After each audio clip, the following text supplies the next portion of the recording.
ఈ మధ్య కాలంలో ప్రతి దాంట్లో ఒక 2 వెర్షన్స్ అయితే చూస్తున్నాం. జగన్మోహన్ రెడ్డికి సంబంధించిన దాంట్లోనే మాత్రమే సాక్షిలో ఒక వెర్షన్ ఉంటది. లేదంటే ఆంధ్రజ్యోతి, ఈనాడులో ఒక వెర్షన్ ఉంటది. రాజకీయంగా తప్పేం లేదు. ఎవరు కొనాలి వాళ్ళు రాసుకుంటారు. అలాగే బెయిల్ ఇచ్చే విషయంలో బెయిల్ వచ్చింది అనేదైతే రాయరు ఖచ్చితంగా.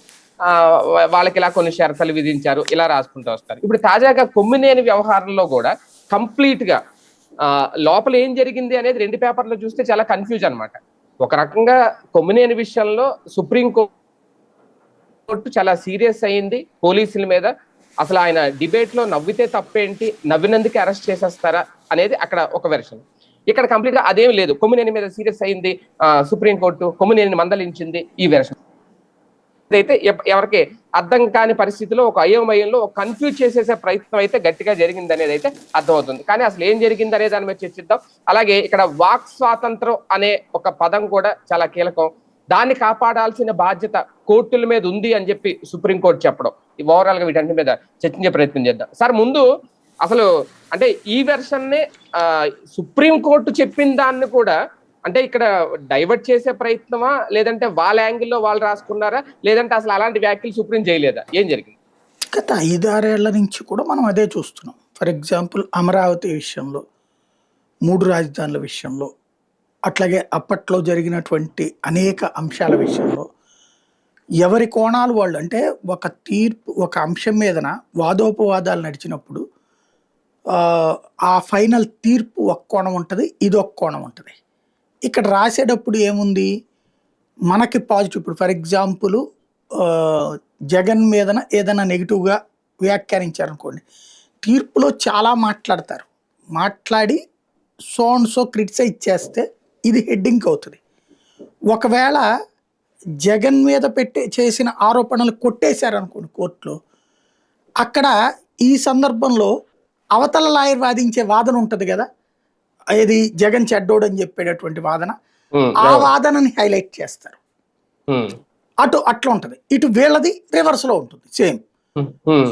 ఇప్పుడు ప్రస్తుతం ఏంటయ్యా అంటే సాధారణ ప్రజలు జుట్టు పీక్కోవాలా. ఒక కాన్సెప్ట్ ఏముంటదంటే మన దేశంలో ఒక విచిత్రమైన సంస్కృతి ఉంది.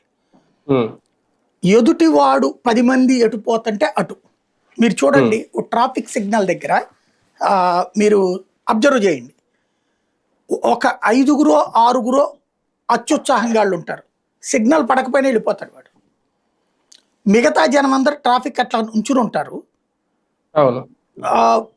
గ్రీన్ సిగ్నల్ పడ్డా ఫ్రంట్ లో ఉన్న 5 కదలలేదనుకోండి, వీళ్ళు కూడా అట్లాగే నుంచుంటారు వెనకాల. ఎవరో కనిపెట్టి హారన్ కొడితేనే అప్పుడు మిగతా వాళ్ళు కూడా చూడు చూడు చూడు అంటారు, లేదంటే అట్లా ఆగిపోయి ఉంటారు. అట్లాగే ఒకడు ముందోడు ఎటు పోతుంటే అటు పోయేటటువంటి అలవాటు. అందుకే గొర్రెల సంస్కృతి అంటారు. ఇది మన మీడియా చాలా జాగ్రత్తగా పసిగట్టింది. అంటే మనకి రోజు పాపం ఒక సాధారణ సగటు జీవి మనమే ఆలోచిద్దాం. ఇప్పుడు నాది ఇదే ఫీల్డ్ కాబట్టి పొద్దునుంచి రాత్రి దాకా ఇదే చించుకుంటున్నాను కాబట్టి, నేను 2 కోణాలని చదువుతున్నాను కాబట్టి, దాంట్లో ఉన్నటువంటి దాన్ని విశ్లేషించగలుగుతున్నాను కాబట్టి సరిపోతుంది. లేదు, నేను నా దగ్గర ఉన్నటువంటి డబ్బులు లేవు, రోడ్డు మీద ఎక్కడో పేపర్ చదివాను, అక్కడ ఆ పేపర్లో నాకు కనబడే 1-2 వరకే చదవగలుగుతా. ఆ పేపర్లో చదివినదే నా మైండ్లో పడిపోతుంది. ఆ పేపర్లో చదివింది నిజమని నమ్మేస్తూ ఉంటాం మనం. అంటే ఆ కోణంలో నుంచి ఆలోచించడం ప్రారంభిస్తాం మనం. ఇది మనకి ఇప్పుడున్న వీక్నెస్ ని మనం మార్చుకోవాలి. ప్రతి ఒక్కళ్ళు ఆంధ్రాలో మార్చుకోవడమే కాదు, దేశంలో కూడా మార్చుకోవాలి. ఎందుకంటే ఇప్పుడు మీడియా ఓ రకంగా చెప్పాలంటే, నిన్న వీళ్ళు నిషేధిత పదం ఏదైతే వాడారో ఆ పదానికి కరెక్ట్ గా సూట్ అవుతుంది. ప్రాస్టిట్యూషన్. మీడియా వ్యభిచారం చేస్తోంది. ఆ వ్యభిచారం అంటే అదేమి భూత కాదు, ఎందుకంటే విటుడిని సంతృప్తి పరచడం వ్యభిచారం. ఇక్కడ విటుడు ఎవరయ్యా అంటే వీళ్ళని పోషించేవాడు. మనం ప్రేక్షకులుగా మారాం. ఒకప్పుడు మన కోసం, సమాజం కోసం బాధ్యతగా పనిచేసేది మీడియా. ఆ బాధ్యత కోసం మనలాంటి వాళ్ళందరం పనిచేసాం. ఇప్పుడు బాధ్యత రాహిత్యమైనది మీడియా.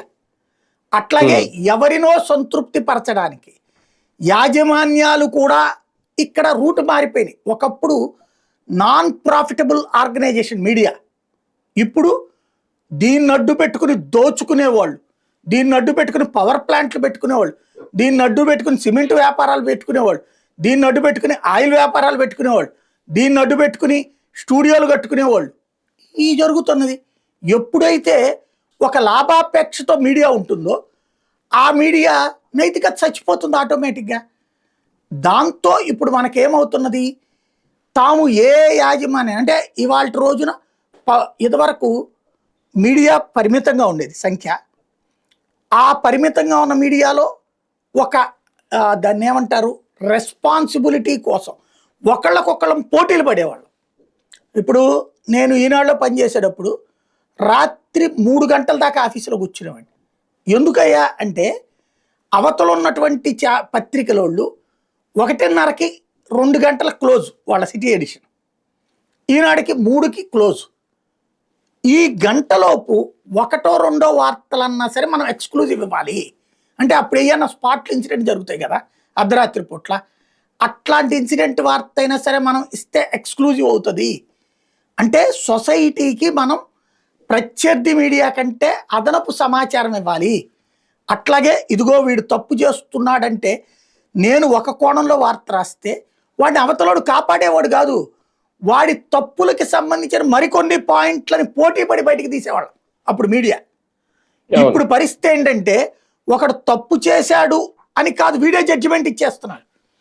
ఆ రోజున ఒక లోపం అని రాయాలంటే ఓ రకంగా చెప్పాలంటే నానా చాకరీ చేయాలి. ఒక్క స్టోరీ రాయడానికి ఎన్ని రకాల వెర్షన్స్ గ్యాదర్ చేయాలో, అప్పుడు ఎన్ని రకాల మనుషులతో సంప్రదించాలో అట్లుండేది. చిన్న తేడా డౌట్ అడిగేవాళ్ళు డెస్క్ ఇన్ఛార్జ్, ఏంటి ఇదిగో ఇట్లా ఇదంతా రాసావు కరెక్టే, ఆ కన్సర్న్ పర్సన్ వెర్షన్ తీసుకున్నావా, అదేం సార్ ఆడి మీద రాస్తే ఆడి వెర్షన్ అడిగితే ఎట్లా సార్ అన్నావు అనుకో. మన బాధ్యత అయ్యేది జర్నలిజంలో, వాళ్ళని అడగాలి మనం. వాళ్ళు ఏం చెప్తే అదే చెయ్యి, చెప్పనంటే చెప్పలేదని రాయి, అడగడం నీ బాధ్యత. నేను అడిగానని ఎలా తెలుస్తుంది సార్, నీ మీద నమ్మకం ఉందా మాకు, వాడు రేపు పొద్దున మీ వాడు అడగలేదు అని చెప్తే అయినా అప్పుడు మేము నమ్మం. కానీ నువ్వు అడగాలి, అడగడం నీ బాధ్యత. సరే మేనేజ్మెంట్ కోసం ఇదే సబ్ ఎడిటర్ గారు ఈ మాట అన్నారు కదా అని చెప్పేసి నేను అడిగాను సార్ అది చెప్పలేదు సార్ అని రాసి చేసే దిక్కుమాల పని కూడా మనం చేసేవాళ్ళం కాదు. నేను చేయలే, వెళ్ళి కనుక్కుని మళ్ళీ వాళ్ళ వెర్షన్ తీసుకుని రాసి ఇచ్చేవాడు. అంటే రెస్పాన్సిబిలిటీ, బాధ్యత. అట్లాగే అవతలోడు ప్రాణాలు తీస్తానన్నా ఎవరో వ్యక్తి కోసం నేనెందుకు ప్రాణాలు కోల్పోవాలి, అవతలోడు నీ అంతు తేలుస్తా నీ సంగతి తేలుస్తా అంటున్నప్పుడు ఎవడో పబ్లిక్ కోసం నేనెందుకు చావాలి అన్నటువంటి ఆలోచన చేయలే. ఆ రోజున పట్టుకుంటే న్యాయం జరిగే వరకు పోరాడాలన్నటువంటి కసితో ఉండేవాడు. ఇప్పుడు దిగజారిపోయినటువంటి జర్నలిజం ఏంటయ్యా అంటే ఒక తప్పుడు విషయాన్ని నెత్తినేసుకుని ఆ తప్పుని ఒప్పని చెప్పించడం కోసం మన చేతన నానా చంకలు నాకుతున్నారు. కరెక్ట్గా చెప్పాలంటే ఇదేమి బూతు పదం కాదు, ఇదేమి అసభ్య పదం కాదు, ఇది నానా చంకలు నాకుతున్నారు ఈ ఎదవలు. దానితో ఇప్పుడు చర్చ పెరుగుతోంది.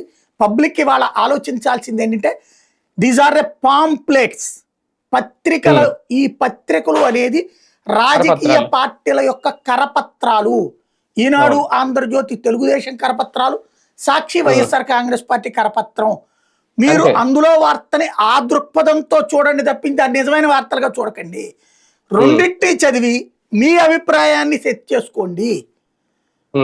లేదా న్యూట్రల్ గా ఉండేటటువంటి ఈవెన్ యూట్యూబ్ దగ్గర నుంచి ఎలక్ట్రానిక్ మీడియా దాకా 100కి 98% పక్షపాత ధోరణితోనే ఉన్నాయి.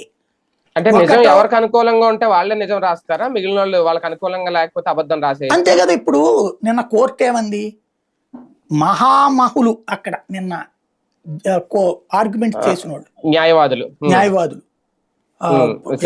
రాజ్యాంగ నిపుణుడు ముకుల్ రోహిత్జీ, రాజ్యాంగ నిపుణుడు సిద్ధార్థ లోద్రా, అద్భుతమైనటువంటి గంటకి 25 లక్షలు తీసుకునే మనిషి.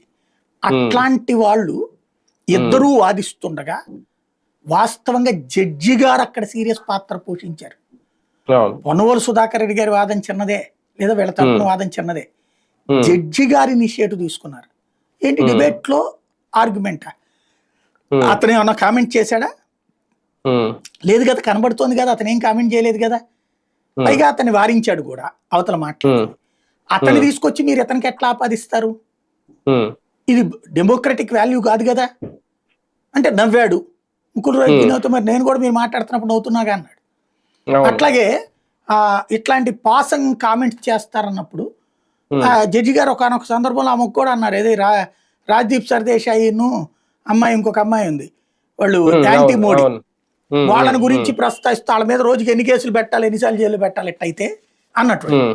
అంటే ఈ విధమైనటువంటి భావ ప్రకటన స్వేచ్ఛ అనేటటువంటి దాన్ని ఇది చంపుతోందన్నటువంటి విషయాన్ని జడ్జి గారు గ్రహించారు.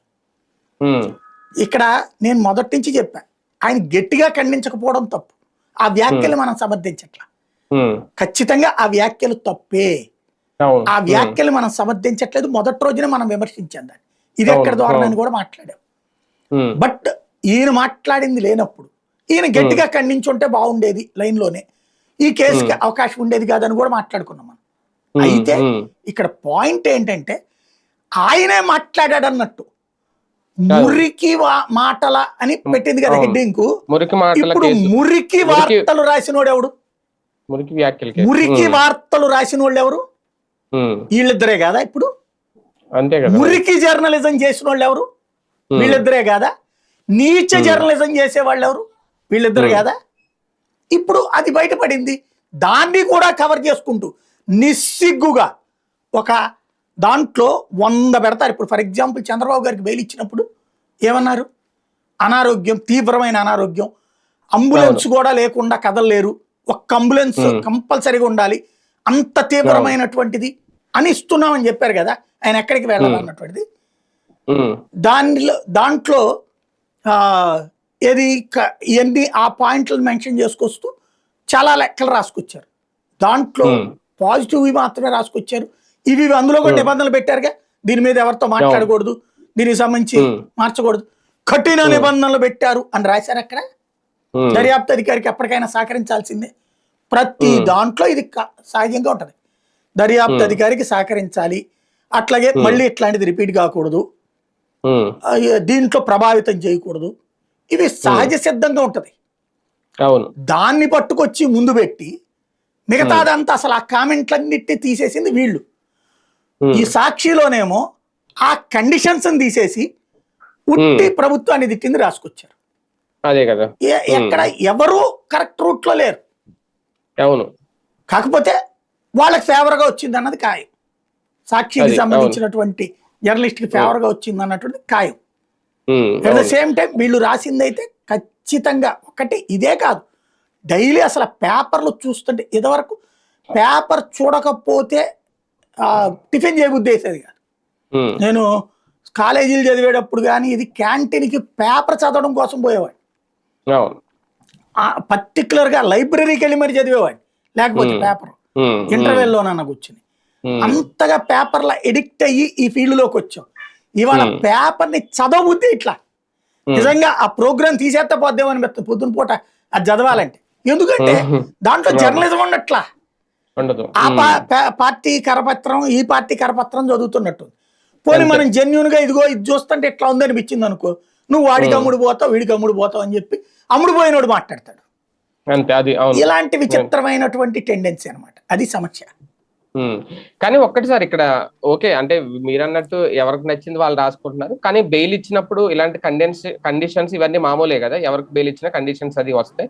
కాకపోతే ఇక్కడ వాక్ స్వాతంత్రం హక్కు ఇది కొమ్మినేని శ్రీనివాస్ గారి విషయంలో న్యాయం జరిగింది అనేది, ఇక్కడ కృష్ణరాజు గారి విషయానికి వచ్చేసరికి ఓకే వాళ్ళిద్దరి ప్రవర్తనలో వ్యాఖ్యల్లో వ్యత్యాసం అయితే ఉంది, అక్కడ కూడా వాక్ స్వాతంత్రం హక్కును చూసే అవకాశం ఏమైనా ఉంటుందా రేపు పొద్దున్న బెయిల్కి వెళ్తే? రేపు ఇతని ఆర్గ్యుమెంట్ ఆధారంగా ఉంటది. ఇప్పుడు కృష్ణరాజు ఇచ్చిన డేటా కరెక్ట్, ఆ పదజాలం ఒక్కటే తప్పు. అతను ఇచ్చిన డేటా ఏదైతే ఉందో అమరావతి అని అనలేదు, అమరావతి అని లేదు, ఆ డేటా బెజవాడ గుంటూరు గురించి ఉంది, అందులో రాజధాని చుట్టుపక్కల ప్రాంతాలు కాబట్టి అన్నటువంటిది ఉంది అక్కడ. వాస్తవంగా అది రాజధాని చుట్టుపక్కల కాదు, ఎప్పటి నుంచినో విజయవాడ అంటే జంక్షన్ కదా, రైల్వేను ఇది. ఇప్పుడు వీళ్ళకి ఎవరికి తెలియంది అంటే తెలిసి కూడా మాట్లాడేది. నా చిన్నప్పటి నుంచి రాధా టాకీస్ సెంటర్ అంటే బాగా బ్యాడ్ నేమ్. ఉమ్, ఉమ్, అరా ఉమ్, మా కాలేజీలో లెక్చరర్ గారు ఎటకారం చేసేవాళ్ళు, ఎరా ఏంది మత్తుగా ఉన్నావు, రాధా టాకీస్ వెనక్కి పోయిచ్చావా అని. అప్పుడు ఉమ్. ఏంటో తెలిసేది కాదు, మా డిగ్రీలో అదే చదువుతున్నాం. అదే. ఓసారి ఉమ్, అటు వెళ్ళినప్పుడు సాయంత్రం పూట్ల వెళ్ళినప్పుడు రోడ్ల మీద కేకలేస్తుంటే తెలిసింది, ఓహో ఇదే అన్నటువంటిది. ఉమ్, ఉమ్, అట్లా ఆ రోడ్డు అట్లా ఉండేది. ఆ కాలువ గట్లు ఉన్నాయి కదా ఇప్పుడు, ఆ ఉమ్, ధర్నా ఉమ్. చౌక్ కాలువ గట్టు, అదంతా అవును. చివరి దాకా అట్లా సామూర్తి రోడ్ అంటారు, ఉమ్, అదంతా అట్లాగే ఉండేది. రైల్వే ఉమ్, స్టేషన్ బస్ స్టాండ్ దగ్గర బోల్డు, టిటి ఉమ్, నాయక్ గారు కమిషనర్ గా ఉన్నప్పుడు, సుదీప్ లట్టగి గారు కమిషనర్ గా ఉన్నప్పుడు, అనేక సార్లు అనేక మంది పోలీస్ కమిషనర్లు ఉన్నప్పుడు ఉమ్, మేమే కవర్ చేసాం రైడ్స్.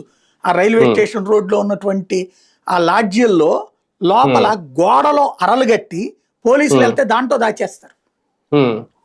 అవి ట్రేస్ అవుట్ అయినాయి ఇక్కడే.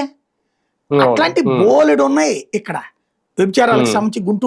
గుంటూరులో 18 20 అప్పట్లో ఆ లాడ్జీల మీదన ఇట్లా 10 ఉమ్, మందిని లైన్లో తీసుకొచ్చి నుంచోబెట్టి చేయించేదాన్ని మేమే నెగా ఆపరేషన్ చేసాం. ఉమ్, 15 20 లాడ్జీలు అప్పుడు ఒక్క రోజులో సీజ్ చేశారు, ఒక్క నైట్లో మేము హిడెన్ ఉమ్, ఆపరేషన్ చేశాక. ఉమ్, ఉమ్, అట్లాంటి ఎప్పటి నుంచిలో ఉన్నాయి. అయితే ఉమ్. మనం సాధారణంగా ముంబై అదేదో దాన్ని ఏదో అంటారు, రెడ్ లైట్ ఏరియా, దానికి ఏదో పేరు అవును చెప్తారు. అవును. ఉమ్, ఉమ్, అట్లాంటి పేర్లతో పోల్చుకున్నప్పుడు తక్కువ కదా మంద ఏరియా అనుకుంటాం. కానీ ఇప్పుడు ఉమ్. వచ్చినటువంటి నివేదిక, అది నివేదిక. ఆ అవును. నివేదికలో దేశంలో 2వ అతిపెద్ద వ్యభిచారం. దీన్ని అసలు చర్చ జరగాల్సిన పాయింట్ ఏంటి? మనం ఈ చర్చని పక్కదోవ పట్టించేశారు. అవును. ఎందుకని? ఒక ఉమ్, సెంటిమెంట్ను రాజేయడం కోసం. ఉమ్, అసలు పాయింట్ చర్చ జరగాల్సింది ఏంటది? వ్యభిచారం పెరిగిపోతుంది ఆంధ్రాలో, అవును. చదువులలో వెనకబడుతున్నాం, ఉమ్, అక్షరాస్యతలో అడుగు నుంచి పైన ఉన్నాం మనం, అడుగు నుంచి ఉమ్, రెండోదో మూడోదో మనం. ఉమ్, అంటే అవిద్యావంతులు ఎక్కువ ఉన్న రాష్ట్రం మనం. ఉమ్, పేరుకి మనం గొప్ప ఎడ్యుకేటెడ్ అని చెప్తున్నాం, అమెరికా 193 దేశాల్లో ఉన్నారని చెప్తున్నాం. ఉమ్, బట్ దాదాపు 30-40% దాకా చదువు రాని వాళ్ళు మన రాష్ట్రంలోనే ఉన్నారు. ఉమ్, ఇది సామాజిక రుగ్మత కాదు, ప్రభుత్వాల వైఫల్యం. 77 ఏళ్ల స్వతంత్ర భారతావనిలో ఇవాళకి నిరక్షరాస్యతలో అగ్రభాగానున్నాం అంటే ఎలాంటి పరిస్థితి మంది? ఉమ్, ఎక్కడికి వెళ్ళి ఆలోచించాలి మనం? ఇది మన రుగ్మత. ఎందువల్ల జరుగుతోంది? కార్పొరేట్ విద్యా వ్యవస్థ వల్ల జరుగుతోంది, ఒక మోజు వల్ల జరుగుతోంది. మన పల్లెటూళ్ళల్లో గవర్నమెంట్ స్కూల్కి వెళ్ళేవాడంటే చేతకానివాడు, ప్రైవేట్ స్కూల్కి వెళ్ళేవాడంటే పర్వాలేదు, కార్పొరేట్ స్కూల్కి వెళ్ళేవాడంటే ఘనం. ఆ ఉమ్, స్కూళ్ళల్లో చదివించలేనప్పుడు శాంతం మానేస్తున్నారు. ఇది నెంబర్ 1. నెంబర్ 2, ఉమ్. పిల్లల్ని సైకలాజికల్గా నాశనం చేస్తున్నాం. అవును. పిల్లలు ఇప్పుడు మేము చదివినప్పుడు మా ఇంటి దగ్గర ఉన్నటువంటి పిల్లలు ట్యుటోరియల్ కాన్వెంట్లో చదివాడు. అప్పుడు ట్యూషన్స్ ఉండే, కాన్వెంట్లు కాదు, ట్యూషన్స్ అవును. ఉండే మా ఉమ్, చిన్నప్పుడు. ఆ ఉమ్, ట్యుటోరియల్ స్కూల్కి పంపించకుండా ట్యూషన్లో చదివించి తర్వాత గవర్నమెంట్ స్కూల్లో ప్రైవేట్గా రాయిపించిన వాళ్ళు ఉండేవాళ్ళు, పేరెంట్స్ కొంచెం ఉమ్, డబ్బులు ఉమ్, ఉన్నటువంటి ఉమ్, వాళ్ళు. మేము పోటీ పడేటప్పుడు వాళ్ళు బాగా ధనవంతులైన పిల్లలు, ఉమ్, అందరం కలిసి ఆడుకునేవాళ్ళం, అందరం అవును. కలిసి తిరిగేవాళ్ళం. వాళ్ళని ఉమ్, ఎప్పుడు మేము వెటకారం చేయలే. అట్లాగే మా ఇప్పుడు మేము చాలా పూర్ ఓ రకంగా చెప్పాలంటే స్కూల్లో ఉమ్, ఉమ్, మమ్మల్ని వాళ్ళు ఆదరించారు. ఇప్పుడు నాకు ఏదైనా కొనిపెట్టినటువంటి వాళ్ళు అట్లాంటి సంపద ఉన్నటువంటి ఫ్రెండ్సే. ఉమ్, ఉమ్. ఎప్పుడు ఆ వేరియేషన్ ఫీల్ అవ్వాల. ఏదైనా అదే. వాళ్ళు అవును. తింటున్నప్పుడు వాళ్ళు గట్టి ఉమ్, తిన్నారు, మేము అది తినలేకపోతున్నాం అనేటటువంటి సైకలాజికల్ ఫీలింగ్ ఉంటే ఉండొచ్చేమో కానీ అది. వాళ్ళతో అవును. ఎలాంటి డిస్ప్యూట్ లేదు. కానీ ఇవాళ ఉమ్, పిల్లల్లో ఈ డిస్పారిటీ క్రియేట్ అయ్యింది. ఇవాళ ఉమ్. గవర్నమెంట్ స్కూల్లో చదువుతున్న వాడికి కాన్వెంట్లో చదువుతున్నటువంటి పిల్లలు కలిసి ఆడుకునే పరిస్థితి ఉందే? అంటే అప్పుడు ఇది అన్ని లేవు లేనప్పుడు కదా మీకు. ఇవాళ అప్పుడు కార్పొరేట్ స్కూల్, ప్రైవేట్ స్కూల్ అన్ని లేవు కదా, ఓన్లీ నేను గవర్నమెంట్ అంటోంది, స్కూల్ ఇవాళ కాబట్టి. ఇట్లాంటి అవును. సిచ్యుయేషన్ ఉమ్, లో అవును. ఏమవుతోంది? ఒక ఆత్మన్యూనతాభావం. ఈ అవును. ఆత్మన్యూనతాభావంతో ఈలోపు తప్పాడు అనుకోండి, ఉమ్, ఎందుకురా నీకు చదువు అని తండ్రి అవును. అంటాడు.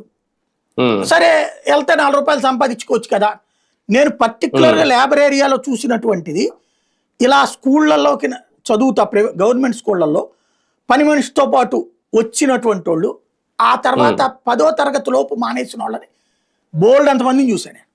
ఉమ్, చెప్పేవాడిని, నీకు ఎందుకే కావాలంటే ట్యూషన్ చదివించుకో, కావాలంటే నేను డబ్బులు ఇస్తానని కూడా. ఉమ్, వద్దు సార్, డబ్బులు సంపాదించే అమ్మోళ్ళకి పెట్టినట్టు ఉంటుంది అన్నోళ్ళని చూసా నేను. అంటే ఇక్కడ ఆ స్థాయి చదవలేనప్పుడు నాకు చదువెందుకులే అనేటటువంటి యాటిట్యూడ్, ఇది మానసికమైనటువంటిది. ఇది చర్చ జరగాల్సిన పాయింట్ ఇక్కడ. మనకి అదేదో గాజులు 2 గాజులు అమ్ముకోవడం, లేకపోతే పొగాకు, దీంతో మారిపోతారు పబ్లిక్. కానీ చర్చ జరిగేటట్టు చేస్తున్నారు కదా అక్కడ. అట్లాగా చర్చ జరిగి మోటివేట్ చేసి ఈ డిస్పారిటీని తగ్గించి ఎడ్యుకేషన్ పెంచాలి. అసలు అది ఆలోచిస్తున్నాము మనం? లేదు. రెండవది వ్యభిచారం ఎందుకు జరుగుతోంది? ఉపాధి ఉంటే వ్యభిచారం జరుగుతుందా? ఉపాధి ఉంటే కూడా ఈ పని చేయాలని ఎవరైనా కోరుకుంటారా? ఉద్యోగాలు ఉంటే ఈ పని చేయాలని ఎవరైనా కోరుకుంటారా? అలాగే ఈ కోరికలు ఉండేటటువంటి, ఖర్చు పెట్టగలిగినటువంటి వాడు ఉండబట్టినే కదా అది జరుగుతోంది. దాన్ని కావాల్సింది వాళ్ళు ఏమంటాం, పచ్చి భాషలో చెప్పాలంటే పక్కలేసే సెంటర్లు ఉండబట్టినేగా జరుగుతోంది. దెన్ అదంతా డిబేట్ చేస్తున్నావు నువ్వు. దీనివల్ల ఏమవుతుంది? బోలెడన్ని అనారోగ్యాలు వస్తాయి. అట్లాగే ఆ వృత్తికి అలవాటు పడ్డ ఆడపిల్లల బిడ్డలు, వాళ్ళ బ్రతుకులు ఏంటండి? నేను స్టోరీలు చేశా వాళ్ళ మీద. అట్లాంటి ఆ వృత్తిలో ఉన్న వాళ్ళ మీద స్టోరీలు చేశా, ఆ వృత్తిలో ఉన్నటువంటి వాళ్ళ బిడ్డల మీద స్టోరీలు చేశా. ఒకప్పుడు గుడివాడలో పాటి మీద వెంకటేశ్వర స్వామి టెంపుల్ రోడ్డు డిఎస్పీ గారి కార్యాలయం ఉంటుంది, ఆ చుట్టూ రోడ్లన్నీ దుర్మార్గం. ఇట్లాంటివే పాపం చిన్న పిల్లలు 12-13 ఏళ్ళు ఆ వృత్తిలో ఉండేవాళ్ళు. నాకు తెలియదు. ఒకసారి నేను అటు టీవీ9లో ఉన్నప్పుడు అట్టించి ఏది రోడ్డు మీద ఏదో ర్యాలీ జరుగుతుంది, సందులోకి వెళ్ళాం. వెళ్తే ఆ మారుతి వ్యాన్ ఉండేదన్నమాట. నీ వయసు పిల్లలు ఉన్నారా, 12 ఏళ్ల పిల్లలు ఉన్నారా, 10 ఏళ్ల పిల్లలు ఉన్నారా అని కేకెత్తున్నా. ఏందో ఇది ఇక్కడ అంటే, ఎప్పటి నుంచో ఉంది సార్, 30-40 ఏళ్ల నుంచి అన్నారు. వదిలిపెట్టలా నేను. దానికి సంబంధించిన వీడియోలు తీసి వార్త రాసేసి వదిలిపెట్టేసే లక్క కాదు నేను. కలెక్టర్తో మాట్లాడా, ఎస్పీతో మాట్లాడా. దానికి చట్టం ఒకటి గుర్తు చేసుకున్నాం మేమందరం కూర్చుని, రెవెన్యూ రికవరీ యాక్ట్ అని ఉంటుంది. ఆర్గనైజ్డ్ ప్రాస్టిట్యూషన్ చేసేటటువంటి చోట్ల ఆ ఆస్తుల్ని స్వాధీనం చేసుకోవాలి. లేదా నువ్వు వ్యభిచారాన్ని కనుక అరెస్ట్ చేశారనుకోండి, వాళ్ళని బాధితులుగా తీసుకెళ్ళి ఆ స్త్రీ హోమ్లో పెడతారు. ఓ 1-2 నెలల తర్వాత వాళ్ళని వదిలిపెట్టేస్తారు. మళ్ళీ వాళ్ళ మీద పెట్టిన కేసు తప్పించుకోవడం కోసం మళ్ళీ వాళ్ళు వ్యభిచారం చేస్తారు. అట్లాగే ఈ నిర్వాహకురాలు వాళ్ళకి డబ్బులు పెట్టుతుంది ఆటోమేటిక్. అదే వీళ్ళ దగ్గర ఆర్థిక స్థితి లేదనుకోండి, ఈ నిర్వాహకురాల దగ్గర ఈ ఆస్తి లేదనుకోండి, వాళ్ళని పోషించలేని నిర్వాహకురాల దగ్గర ఎవరు వ్యభిచారం చేయరు. ఇది ఫినామినా. దీని మీద నేను స్వచ్ఛంద సంస్థలతో రౌండ్ టేబుల్ సమావేశాల్లో పాల్గొన్నాం. ఇలాంటిది అమల్లోకి తెచ్చాం. మీకు తెలుసో తెలీదో, బెజవాడలో ఈ Radha talkies area సామూర్తి road issue కావచ్చు, లేకపోతే గుడివాడలో ఈ పాటి మీద వెంకటేశ్వర టెంపుల్ దగ్గర జరిగిన పాత రోజుల్లో జరిగినటువంటి కావచ్చు, మంగళగిరి పానకాల సంఘ గుడికి వెళ్ళేటప్పుడు ఆ లెఫ్ట్ సైడ్ ఉండే ఇట్లాంటివి. ఇవన్నీ కూడా మేము ఆ రోజుల్లో పోలీసు అధికారులతో కావచ్చు, ఆ రెవెన్యూ అధికారులతో కావచ్చు, మేము వార్తలు రాయడంతో పాటు ఆ కన్సర్న్ వాళ్ళతో, దానివల్ల ఆ పిల్లల జీవితాలు ఎట్లా అవుతున్నాయి, ఆ ప్రాంతంలో యువత ఎట్లా పాడైపోతున్నారు, ఇవి స్టోరీలు చేయడంతో పాటుగా ఆ అధికారులతో కూర్చుని రెవెన్యూ రికవరీ యాక్ట్ కింద ఇళ్ళు స్వాధీనం చేయించాం. ఇళ్ళు స్వాధీనాలు చేసుకున్నారు. అప్పుడు నవీన్ మిట్టల్ కలెక్టర్గా ఉన్నటువంటి సందర్భంలో కృష్ణా జిల్లాలో జరిగింది అట్లాగా. అలాగే విజయవాడ కమిషనర్ కూడా అప్పుడు ప్రవీణ్ ప్రకాష్ ఉన్నప్పుడు జరిగింది. ఇంకొక అరవింద్ కుమార్ గారు ఎవరో సంథింగ్ ఇంకొక కమిషనర్ ఉన్నప్పుడు జరిగింది. అవన్నీ జరగటం వల్ల ఆగిపోవడం వలన ఇవాళ కంట్రోల్ అయింది. అయితే ఒక ఆర్గనైజ్డ్గా ఒక ఏరియాలో జరగడం పోయి ఇప్పుడు ఇండివిజువల్గా జరుగుతుంది. ఇప్పుడు అదేదో హోటల్ రూమ్స్ కి సంబంధించిన సంస్థ ఏదో ఉంది కదా, దాని పేరు ఎందుకు పదే వినబడుతోంది దాంట్లో అంటే, ఇవాళ ఒక ఆర్గనైజ్డ్ నుంచి అనార్గనైజ్డ్ సెక్టార్ కిందకి మారింది, అంతే తేడా. ఇది ఆ సంస్థ యొక్క నివేదికలో వచ్చింది. దీనివల్ల జీవితాలు పాడవుతాయి, పిల్లల జీవితాలు పాడవుతాయి, మహిళల జీవితాలు పాడవుతాయి, కుటుంబ వ్యవస్థ నాశనం అవుతుంది. ఇది చర్చ జరగాలి కదా. దాన్ని వదిలేసేసి ఇది ఒక సెంటిమెంట్ వైపుకి తీసుకెళ్ళి అమరావతికే అన్నారు, అమరావతిలో ఉన్న వాళ్ళని అన్నారు. ఆ పదం తప్పు, మళ్ళీ మాట్లాడుతున్నా, ఆ పదం తప్పు. బట్ నివేదిక కరెక్ట్, ఇష్యూ చర్చకి జరగాల్సింది కరెక్ట్. కానీ ఈ టాపిక్ అప్పుడు అది డిబేట్ చేయక్కర్లా. ఏది దేవతల రాజధాని అన్నప్పుడు ఈ పదం వాడాల్సిన అవసరం లేదు. అది కూడా ఆపాదించారు, అది తప్పు, ఆ తప్పును క్లియర్. బట్ ఈ డేటా అయితే కరెక్ట్, అది తేడా. కానీ ఒకటి సార్, ఫైనల్ గా కొమ్మినేని శ్రీనివాసరావు గారి బెయిల్ కు సంబంధించి సుప్రీంకోర్టు చేసిన వ్యాఖ్యల్లో కీలకమైంది భావ ప్రకటన స్వేచ్ఛను కాపాడే ప్రయత్నం. అక్కడ జర్నలిస్టులకి లేదంటే మీడియాకి, ఎందుకంటే భావ ప్రకటన స్వేచ్ఛ అనేది అందరికీ ఉంటుంది, నాట్ ఓన్లీ మీడియా. కానీ మీడియాకి ఇచ్చిన సంకేతం ఏంటి? దీనివల్ల భవిష్యత్తులో ఇది ఒక బెంచ్ మార్క్ తీర్పు లాగా ఏమన్నా మారే అవకాశం ఉంటుంది?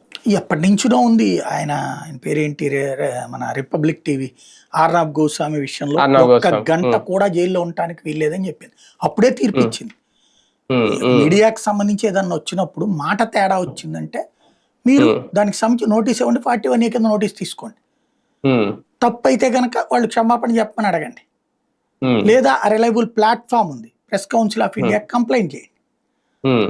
అంతే తప్పించి మీకు ఈవెన్ టీవీ ఛానల్లో కూడా కింద కనబడుతుంటది ఒక స్క్రోలింగ్, సో దానికి కంప్లైంట్ చేయొచ్చు మా మీద అని చెప్పి. అంతే తప్పించి అదొక ప్రొసీజర్ ఉంది తప్పించి గబక్కన పట్టుకెళ్ళి బొక్కలో దోసేయకూడదు. కాకపోతే ఇప్పుడు అసలు అట్లాంటి రూల్స్ పాటించే ఓడేవాడు, అమలు చేసే ఓడేవాడు, ఎవరి ఇష్టం వాడిది. జర్నలిస్టులని ఇంత నీచంగా చూస్తున్న రోజులు ఇప్పుడే. దాంట్లో తెలాపాపం తలా పిడికడని జర్నలిస్టులు కూడా కారణమవుతున్నారు. అది కూడా ఒప్పుకోవాలి మనం. ఒక రకంగా ఒక చిన్న జలక్ తగిలినట్టేనా కూటమి ప్రభుత్వానికి, టీడీపీ దీంతో? రైట్. చూద్దాం. మొత్తానికి అసలు విషయాన్ని దాచిపెట్టే ప్రయత్నం నాట్ ఓన్లీ ఇది ఒక్కటేనే కాదు, చాలా విషయాలు జరుగుతోంది గత 4-5 ఏళ్ళుగా. ఇప్పుడు చివరికి సుప్రీంకోర్టు చేసిన వ్యాఖ్యలను కూడా కొన్ని వ్యాఖ్యలు వదిలేసి కొంతవరకే రాసే ప్రయత్నం. అలాగని సాక్షి కూడా అదే చేసింది, షరతులు పక్కన పెట్టి. కాకపోతే వాస్తవాలు ప్రజలకి అయితే తెలియాలి, నిజాలు. ఇక్కడ సుప్రీంకోర్టు చేసింది ఒకటే, భావ ప్రకటన స్వేచ్ఛను కాపాడాలి, ఆ వాక్ స్వాతంత్ర హక్కును కాపాడాలి. ఆ ఉద్దేశంతోనే జర్నలిస్టు కొమ్మినేని శ్రీనివాసరావు గారికి బెయిల్ ఇవ్వడం అక్కడ ఇదే కీలకమైన అంశం.